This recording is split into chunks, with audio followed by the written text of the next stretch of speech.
رسول پاک کا وصال ہوا نا، حضرت بلال نے منہ سے لفظ ہی کوئی نہیں ادا کیا.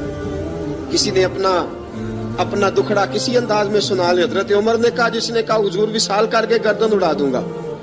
حضرت عثمان غنی نے کہا، خبردار کوئی مجھے آ کے نہ بتائے کہ مصطفیٰ وصال کر گئے.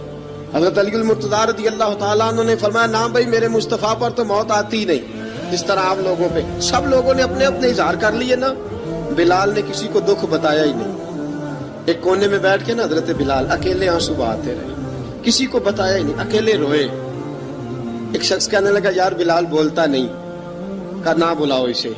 عصر کی نماز کا وقت ہوا نا، تو وہ بلال جو کعبے کی چھت پہ بغیر سیڑھیوں کے چڑھ گیا تھا، وہ بلال جو کعبے کی چھت پہ بغیر کسی سہارے کے چڑھ گیا تھا، اس بلال کو کہا کہ بلال چل ذرا آذان پڑھ، مسجد کی چھت پہ چڑھ جا.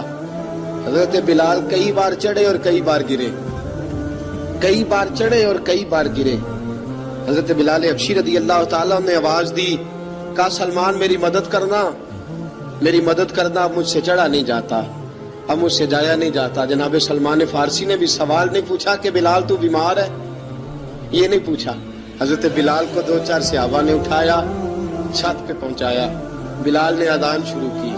جب کہا نا اللہ اکبر اللہ اکبر، وہ آواز جس میں بڑا سوز ہوتا تھا، بڑی درد، بڑی بلندی ہوتی تھی، بڑا جوش خروش ہوتا تھا، آج وہ آواز دب گئی.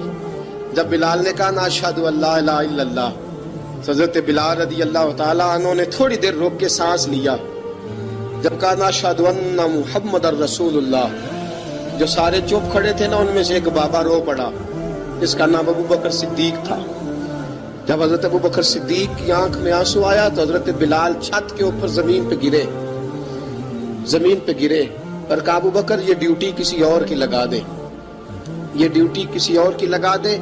اب میری روح اجازت نہیں دیتی، مصطفیٰ کریم کے بعد مجھ سے اذان نہیں پڑھی جائے گی.